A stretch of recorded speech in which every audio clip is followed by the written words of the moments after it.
Alright guys, so check this out. This is my 2002 Camaro SS. It is an SLP car. This car had 107,000 miles on it. It was involved in a terrific hailstorm about 2 years ago, and the windshield was busted and the cowl was removed and put back in place with all of the right snaps, and the weather stripping seemed to be okay. I drove this car. It was in really good shape. It always had synthetic oil changes, and suddenly, unexpectedly, one day, after driving the car for about 3 hours and then parking it outside my garage in the driveway here, it sat in the rain for about 3 days. It rained constantly. Actually, there was some sleet and snow involved in there too. I went out one night to crank it up and put it in the garage, and at first the starter stalled out and it acted like it wasn't going to start. It went roar, and then I held the key and then it did start, but when it did there was an explosion. And the motor was sounded like it was about to come out of the car, and it was vibrating really bad. And turns out that number 6 cylinder, which would be this one next to the back on this side, had bent a connecting rod because the cylinder was full of water. That was discovered after the engine was removed from the car and disassembled. The piston was at top dead center. The connecting rod was broken and bent, and the connecting rod made a crack in the side of the block. There was antifreeze running out of the side of the block just in front of the starter. I'm going to turn the water hose on now, and you'll be able to see water running down the windshield and dripping through this cowl onto the motor. As you can see, I have a water hose just running a little on the windshield at the top, and water's running down, and looky there.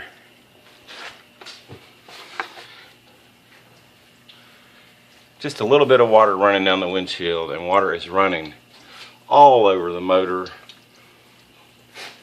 dripping right onto the intake, especially in the number 6 area. It also turns out that my intake was loose. This is an LS6 intake. This is an LS1 engine. Look at that. Water running out everywhere. I'm going to cut the water off for now. So I know there's a lot of people out there. I've seen lots and lots of people say that this is someone's imagination, or somebody has driven their car in 3 or 4 feet of water and ruined their engine. However, this is proof, in my mind. My intake was a little bit loose and the gaskets were flat. I've also heard that the fuel injectors being loose, or actually an O-ring being split, will allow rainwater to seep into the cylinder. In my case, I believe just how water is sitting right there next to that intake, next to the spark plug. Water can pool around the intake, and if the intake is loose or if the gaskets are loose, water can seep into the engine over a period of 1 to 2 to 3 days. Certainly the volume of one cylinder can completely fill up with water, and then upon starting it, water is non-compressible. The engine becomes hydrolocked, and since this motor has a gear reduction starter, it has enough power to power right on through and bend and break the connecting rod, and whatever's left of the connecting rod is going to fall over and come out the side of the motor. So this motor was completely ruined. Not this engine. This engine is an engine I bought used out of a 1999 Camaro. I'm sorry, a Trans Am, and completely disassembled. I had the engine completely disassembled, and new rod bearings, new crank bearings, new rings, new water pump, timing chain, oil pump. While I had it apart, I also put new flywheel, clutch, pressure plate, obviously throwout bearing, which is hydraulic on this unit, motor mounts anyway, to the tune of $4,700. This engine cost me to put it right, reseal it, put the LS6 intake back on. Obviously it has brand new gaskets now. I probably don't have any problems, anything to worry about, but I'm going to be removing this cowl and trying to figure out a way to seal up this cowl where water does not run on this new engine that I have, or put some type of cover over the engine or something like that. So all of you naysayers, those that say this can't happen, you better watch out. I don't know if it happened when this cowl was removed and put back. It looks like it's back right to me, but I'm going to disassemble it and find out for sure. Those of you that act like people are driving their cars through 3 or 4 feet of water and ruining their car, hydrolocking, filling up with water, I wish something like that would have happened. Then maybe insurance would have paid for it. But this, in my mind, is something wrong with this cowl. The way water runs onto the motor and gets into the engine, fills up the cylinder, and then the engine is hydrolocked. If anybody, I've seen a few pictures of people putting weather stripping and so forth underneath the cowl. I'm about to remove this cowl and find out if it's clogged up with leaves or something, or why in the world it's just running right over. You can see it's not coming over the rubber.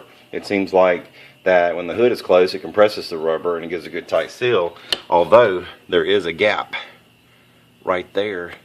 You can see even when the rubber is down, there's still a gap under here that water could run through, because this is a 2-piece cowl where it comes together. But I'll be keeping my car in the garage till I figure this out. Alright, I just wanted to help you guys out. If you have an LS1, you might ought to pop your hood, run some water down there, and so you have the same problem if I have. If you do, I'm telling you, you're going to possibly hydrolock your motor. Another thing is that you hear a lot of these about these cars with the starter bolts stripping out and breaking off a part of the block. That probably would have happened to mine, except I had replaced my starter with a truck starter that has 2 long bolts, not 1 long bolt and 1 short bolt like the original one. So we probably would be looking at a broken block and a stripped out bolt if I wouldn't have put the truck starter on there. My truck starter, I understand, has a little more strength too, which is probably why it went ahead and bent the crank. But I guess if it would have broke the corner of the block off, that would have been just as bad, and the engine would have had to come out anyway. It's just that maybe internally there wouldn't have been any problem with the block, but it would have had to have been fixed.